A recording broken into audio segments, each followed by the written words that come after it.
I've been reading a lot of your guys' comments, and it seems like you guys go crazy for anything that goes against humanity. You want the destruction of the Imperium of Man. So we're going to continue that trend and dig deeper into the cults that exist within the Imperium, basically the enemy within. Most of them are chaos cults, so we're going to go over all 4 of the chaos gods, but also an additional cult that nobody really talks about, but now that the Emperor might be becoming a god, it's important to understand. So first, let's understand what a chaos cult is. Of the heaving masses that make up the citizenry of the Imperium, most live in desperate squalor, packed into mountainous hive cities where they toil endlessly in vast manufactorums. Generation upon generation live and die in a state of constant fear. Fear of invasion, fear of starvation, and fear of the retribution they will face if they dare to cast off the shackles of the Imperial Order. These wretched conditions are the perfect breeding ground for dissent and rebellion.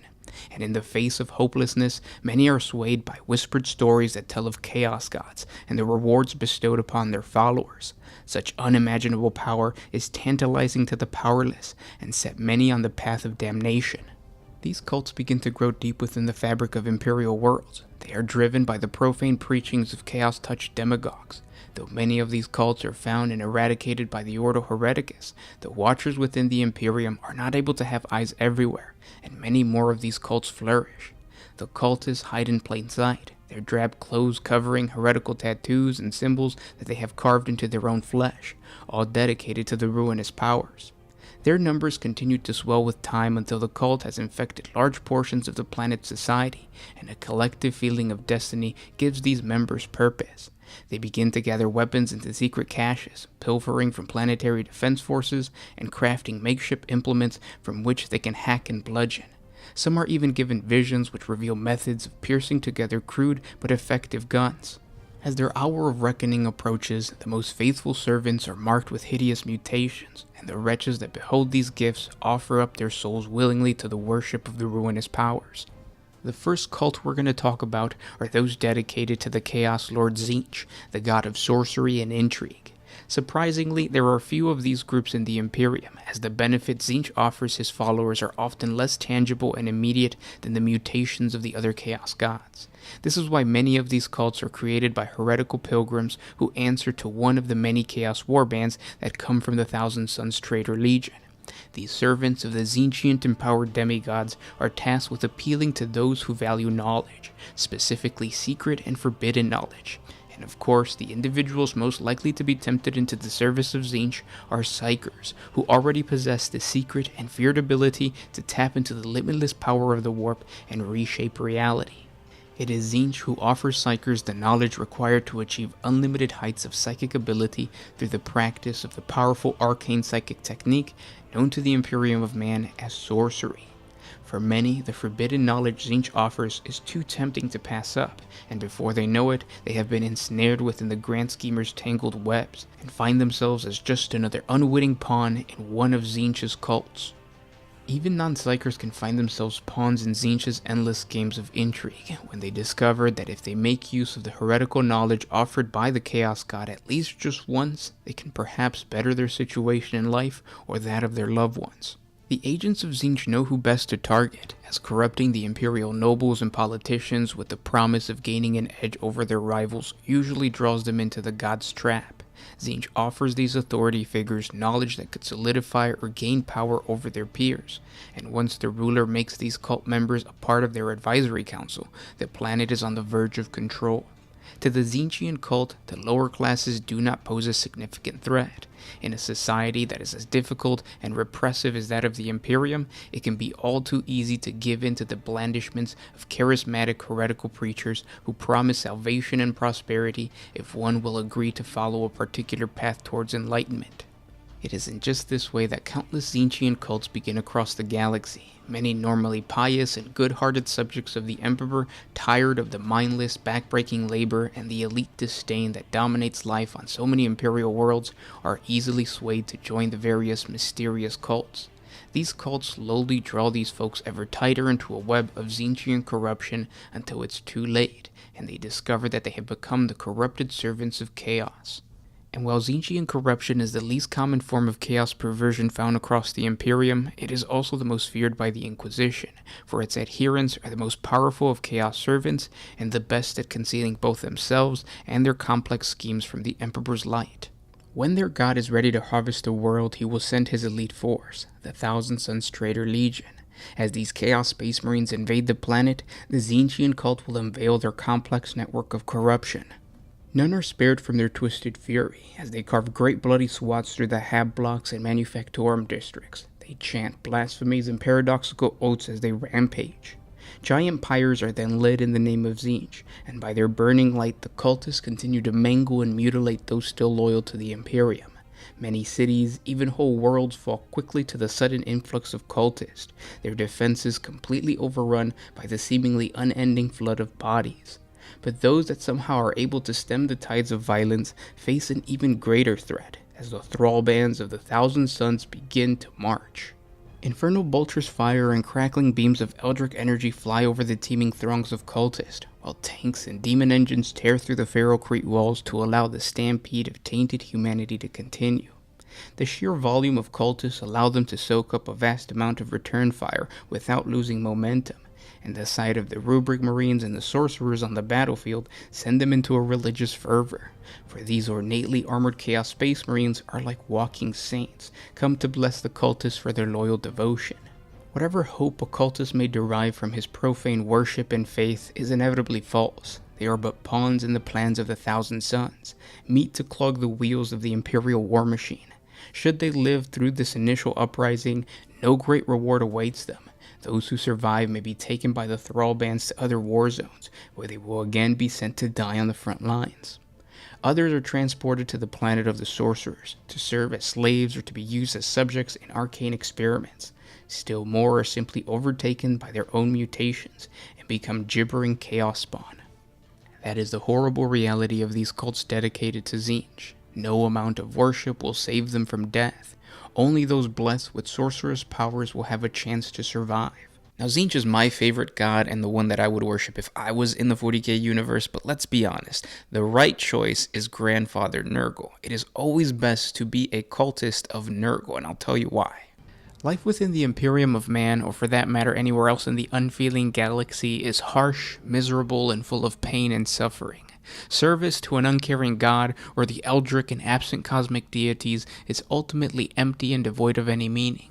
Men live and die, and for what? For others to stand in their graves and preach the same nonsense. Or is the reward in that? However, for those who accept the boundless gifts of the Father of Plagues, everlasting hope is the ultimate reward. Decay is unavoidable. Bolters rust, the shells they fire are spent, and the fingers that pull their triggers wear down with the passing of time. Over the course of their lives, mortals sustain injuries, become infected, sicken, and succumb to their wounds, or simply succumb to age.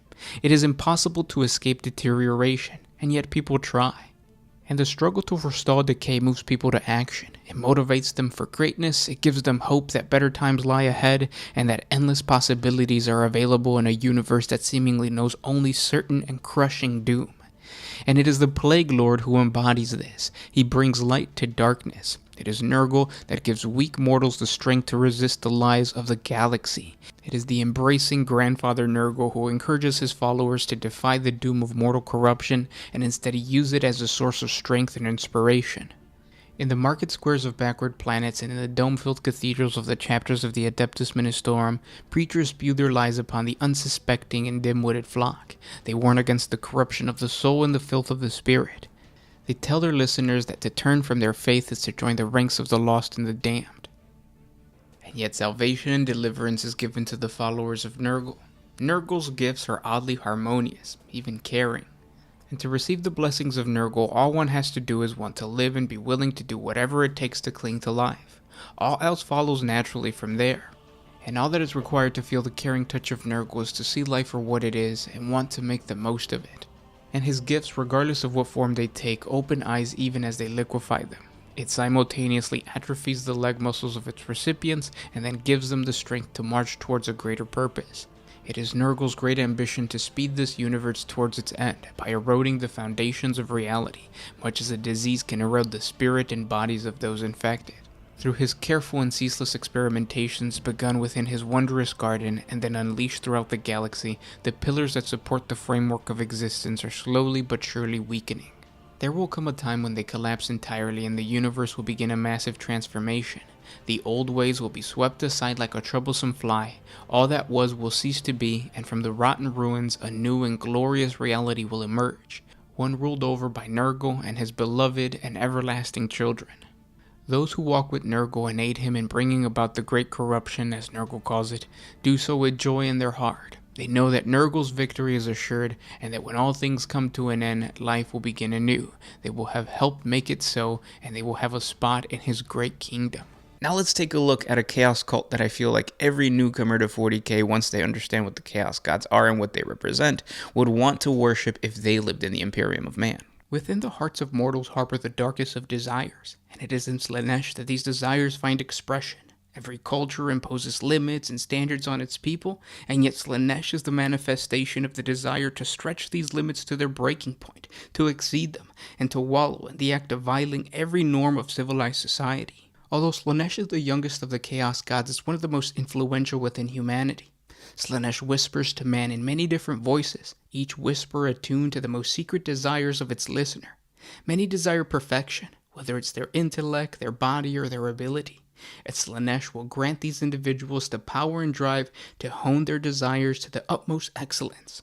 To the followers of Slaanesh, the material world is a riot of colors, sound, and sensations, and it's all for them to manipulate. The initial corruption of the Chaos God Slaanesh is a beautiful and wonderful experience, which is why so many within the Imperium of Man fall victim to the god of pleasure's caring and sensual touch. Slaanesh turns the mundane, backbreaking life of a regular Imperial citizen into a new and unbridled flush of sensation.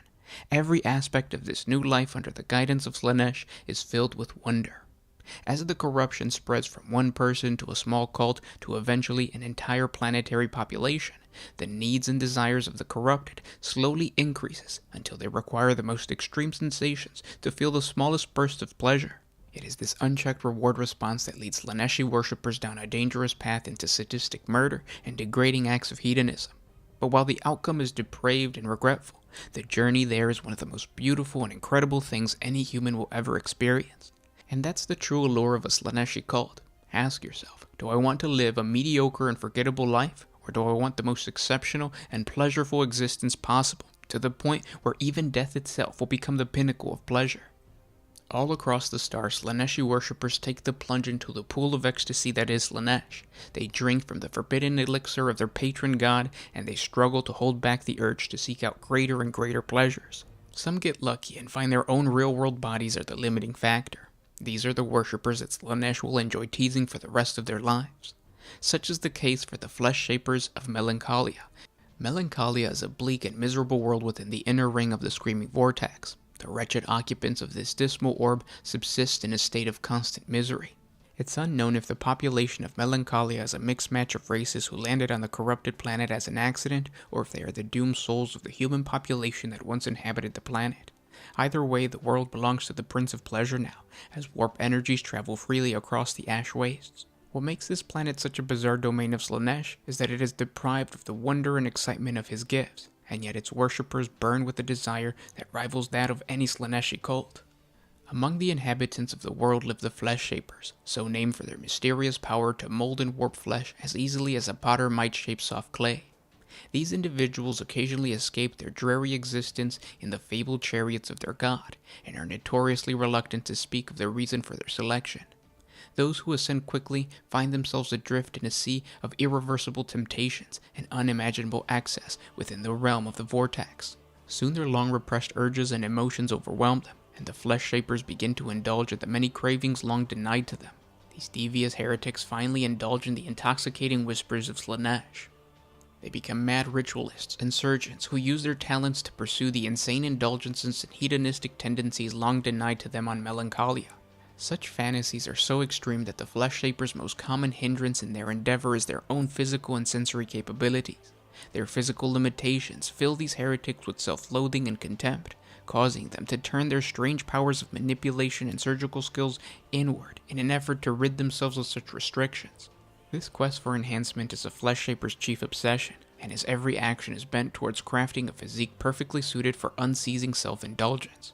Flesh Shapers are highly skilled in the medical arts, and much of their knowledge results from the experimentations of their own bodies. They gleefully spend hours testing, teasing, and stimulating exposed tissue in an unending quest for as yet undiscovered ways of producing indescribable sensations. Flesh Shapers target their sensory organs, trying the best they can to increase the amount of stimulation that can be absorbed. Eyes are split in order to fracture visual perception and take in multiple fields of vision at once. New eardrums are created in places that can catch sound from all levels of the human body. Tongues are also spliced and grafted onto random locations in order to get multiple sources of taste.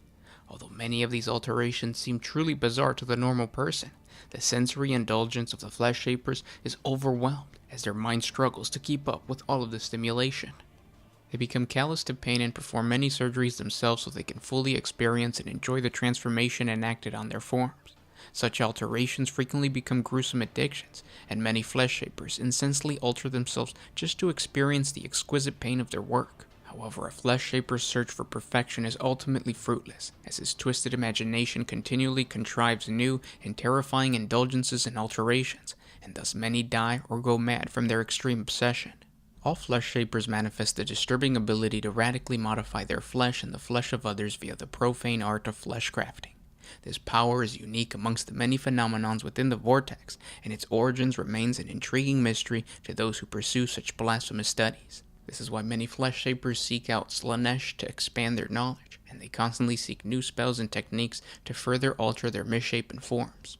Other Flesh Shapers instead seek out the fallen servants of the Omnissiah for their knowledge of cybernetics and the intricate surgeries required to incorporate such devices into their own physiques.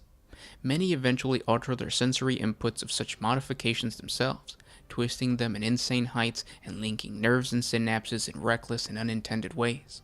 What makes this cult so dangerous and disturbing is its tendency to capture and experiment upon those they encounter. These wretched creations are referred to as sculptolites, and they serve as a whimpering canvas upon which to perfect new forms and alterations, or as playthings to be offered up to Slaanesh's whim. They are gibbering, wretched beasts mentally shattered from the innumerable horrors suffered at their master's hands, and many do not even survive the shock of their own first torture. But it's important to note that Flesh Shapers are entirely focused on their own sensations, and such servants are ultimately disposable. Above all, Flesh Shapers envy the power of Slaanesh and his demonic servants have over their physical forms, and their ability to fulfill their deranged desires. As such, demonhood is an inspiration for every Flesh Shaper, and they eagerly venerate the Dark Prince in the hopes of attaining one of his blasphemous gifts. Now let's move on to the last Chaos God and also the worst Chaos cult to join, that of Khorne. At least with the other factions, there's a possibility of switching sides. If it's a Plague Marine warband, you could accept Nurgle and become a grotesquely happy individual for the rest of your life. If it's Slaanesh, you take a bump of that good dope, grow a new set of boobs, and then seek perfection in all of its forms. Even the worst case scenario with Tzeentch, you just get turned into a Chaos spawn. But with Khorne, if you decide to join a Berserker warband, you still get your ass beat, because that's what Khorne is all about, fighting. And an excellent example of a Khorne warband is the Stigmata cultists. This Chaos Renegade cult earned its name through its heretical initiation ritual, where each Stigmartus recruit is branded with a ritual scar. As a Stigmartus advances in rank, new scars join the first. It is said that some cult veterans are disfigured by the scars that display rank, honors, notable kills, and survival on multiple battlefields. The most seasoned of the Stigmartus warriors, the infamous Defaced, are said to have hides composed entirely of nothing but scar tissue. But it's not just this grotesque practice that makes the Stigmartus such a thorn in the Imperium's side. This cult and its leaders are tremendous power in the region. The origin and history of the Stigmartus are shrouded in mystery despite the best efforts of the Inquisition and the Astra Militarum intelligence operatives. What little is known comes from the interrogation of captured Stigmartus officers. All that is known for certain is that the history of the Stigmartus begins with the wretched death world of Khazant. Khazant was a death world ravaged by perpetual war long before the coming of the Aculus Crusade. What scant historical records survive the onset of the ancient Jericho sector's Age of Shadow indicate the hereditary nobility of Khazant began an irreversible slide into decadence shortly after the disappearance of Lord Sector Helicos in a devastating warp storm sometime in the 36th millennium. Without a central imperial authority to enforce order, Khazan's noble houses were free to give in to their ambitions. Political assassinations led to blood feuds led to civil war, and in less than a standard century, Khazan was a planet-wide war zone. The planet's ecclesiarchy, the last weakening pillar of imperial authority, shattered under the weight of noble hubris, splitting into innumerable factions, each loyal to a different bloodline. The imperial creed was perverted to serve the needs of this nobility, each warlord claiming themselves inheritors of the God Emperor's divine authority. In a few short generations, the warlords were considered divine beings, supplanting the master of mankind as the focus of worship. By the advent of the Aculus Crusade, the God Emperor was all but forgotten upon the planet. Millennia of war left the planet a withering husk of a world, her mines abandoned, her fields barren, her people weak and broken. In the end, the victors were those few warlords who managed to secret away a small portion of the planet's dwindling resources. The rest simply starved in their fortress keeps. Faced with the realization that the planet could no longer support their ambitions, the remaining warlords banded together under an uneasy truce and turned their collective gaze upward. A fleet of void ships, their hulls long ago gutted to provide materials and technology for the planet's civil war, were hastily repaired. Taking advantage of Khazan's position along a very important warp route, the warlords remade themselves into corsairs, raiding neighboring systems and bringing a new resource to their worlds. By the time of the Aculus Crusade, Khazan was a world to be reckoned with. Made wealthy by centuries of plundering, her population revigored by slaves captured from across the Reach, her orbital shipyards constructing powerful vessels of war, Khazan had become a prize Lord Militant Tiber Aculus could not ignore. The Lord Militant claimed the world in the 41st millennium after a hard-won campaign. However, as Aculus moved to consolidate imperial power in the region, the displaced warlords fled into the Charon stars to lick their wounds. Within 5 standard years, elements of these renegade warlord fleets returned, deploying the first regiments of the Stigmartus across the Crusade front. On the battlefields of these new war zones, the legions of the Stigmartus are unmistakable. They are mutants, corrupted humans, and psychers, marching together, their flesh scarred by old wounds and the ritual branding of their dark masters. Despite their seemingly random composition, units of Stigmartus display a surprising level of battlefield cooperation, uncommon among those lost souls who fought under the banner of chaos. Their ordered ranks, tight formations, and ability to carry out complex battlefield strategies comes as a shock to most Imperial military personnel, especially those levied within the Calixis sector, accustomed to the disorganized and riotous assaults of the Pilgrims of Hate. Those Imperial commanders who doubt the organizational effectiveness of the Stigmartus do not live long enough to regret their mistake. The key to Stigmartus military discipline lies within their cult-like structure. Indeed, the further up the chain of command one looks, the less the Stigmartus resembles a corrupted version of the Astra Militarum, and the more it resembles a dark reflection of the ecclesiarchy. Rank-and-file soldiers are indoctrinated to look upon their comrades as warrior priests, who then in turn worship their superiors as saints. As Stigmartus soldiers rise in rank and experience, they are indoctrinated into the deeper mysteries of the warrior cult. Their flesh branded in jagged scars of rank and devotion, their souls lost to a twisted creed that offers divinity through warfare. Every foe slain in battle is looked upon as a sacrifice, a blood offering sent up the chain of command to the Elixir-Da, the cult general whom the Stigmartus claim as their master and god. The cult general Elixir-Da has accomplished a feat that awes and outrages the Crusade's leadership. Without the backing of the Imperium, he has established an army that spreads across dozens of systems of the Reach. Through his force of will, he has managed to keep the army well supplied and mobile enough to engage the Crusade upon multiple fronts. His cult is well equipped, in spite of the limited technology base of the system in the sector. Clearly, the dark powers of the Warp have aided his cause, and contributed to the fanatical loyalty of his forces.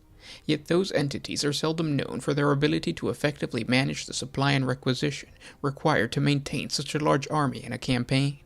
Those responsible for such organizations have been traitors of the Imperium, and yet the cult general is believed to come from a very isolated and relatively primitive world. And although much of their equipment is likely provided by the heretics of Samek, no other leader is known to have been successful in procuring their support. Throughout the history of the Imperium, there have been few instances of a traitor army that has spread as far or have been as well equipped as the Stigmartus. The unusual coordination and aggressive expansion represents an unanticipated challenge for the forces of the Imperium. The majority of the Stigmarta's forces are maniacal deviants who have won their victories more through sheer number than through tactical success. These troopers go to battle with their extensive ritual scars and proudly display the iconography of the dark gods.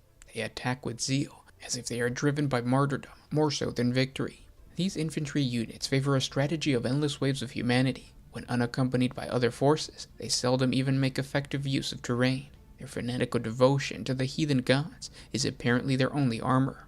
Though these units far outnumber the Crusade's available forces, they are not limitless, and their tactics quickly deplete their vast supply of soldiers. If these zealots were the cult general's only forces, the Crusade might have destroyed them. In addition to the warbands and demonic allies, the Stigmartas also possess elite units. Some of these are soldiers equipped with gear provided from Samek, including effective armor, unusual weaponry, and devices that are entirely foreign to those used by the Astra Militarum. Others are well-disciplined forces that have dedicated themselves to the service of a specific warp entity. Though hardly as effective as Chaos Space Marines, these units bear dark blessings that they can strategically employ in the service of their dark gods.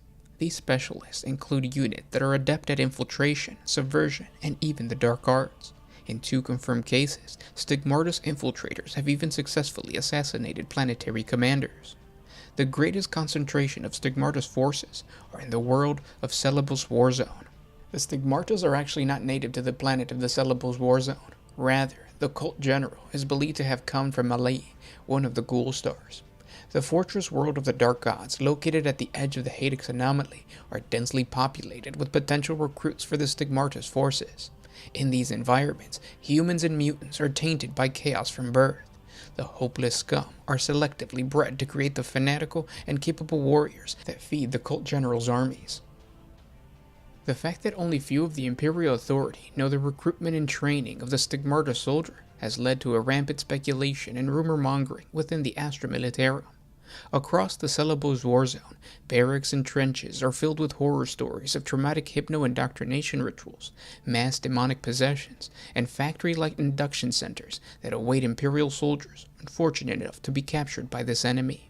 The fact that the Stigmartas are known for not taking prisoners, something often repeated by the officers of the Commissariat, has done little to quell the rumors or bolster morale. The truth of the matter is simple. The Stigmartas fill its ranks much the same way as the Astra Militarum, with a mixture of volunteers, conscripts, and officers gleaned from worlds beyond the Celebos Warzone. The Stigmartas will continue to plague the Jericho sector, and defiantly stand against the forces of the Imperium in that region. They serve not only to threaten humanity, but as inspiration to separatists all throughout the galaxy. Other extremely rare cults that are almost never detected by the Inquisition until it's too late are the Resurrectionist cults who seek everlasting life. It's extremely easy for them to exist in plain sight because their veneration for the Emperor of Mankind is grander than most, but their faith masks a heretical desire to be better than the Emperor. They see his triumph over death as the supreme conquest of human weakness and believe they can attain a similar godlike power. They explore truly heretical theories like recreating the ancient machine known as the Golden Throne that keeps the Emperor alive. Orchestrating various plots and schemes to get inside the Imperial Palace have all ended in failure, of course, but there are many within the Inquisition that believe more of these cults are quietly operating on Terra itself, learning from other failed attempts. Other Resurrectionist cults believe that the answer to the Golden Throne's secrets can be found within the forbidden archaeotech that share similar designs. This has led many of these cults to form alliances with the outcasts of the priesthood of Mars. Not only do they share in the desire to obtain forbidden technology, but they also achieve a means of prolonging life through bionics and gene enhancements common to the AdMech. These heretics use the cult for protection, while the cult enjoys a small taste of immortality. Unlike common chaos cults, there is no great uprising to take control of a planet or to take down a specific imperial agenda. Instead, resurrectionist cults prefer to quietly hide amongst the population, slowly and methodically exploring new ways to bring themselves closer to immortality. It is this slow and sometimes futile exploration that leads many resurrectionist cults towards the age-defying powers of the warp, and eventually worshipping the ruinous powers of chaos in exchange for a longer life. It is at this stage that the majority of the resurrectionist cults are detected, as members practice ritual revivification to indoctrinate new members and to display their godlike powers. The enthralled cultists fight tooth and nail to save these immortal demagogues, only to watch them burn like the heretic witches they are.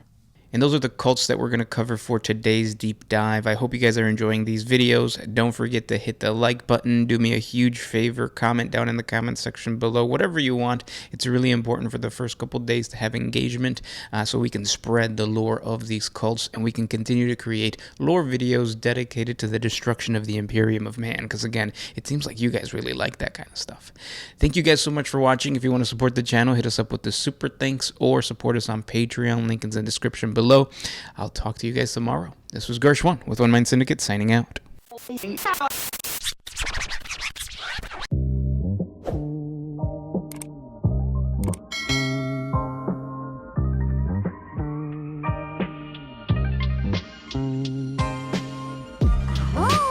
to put my freedom first in any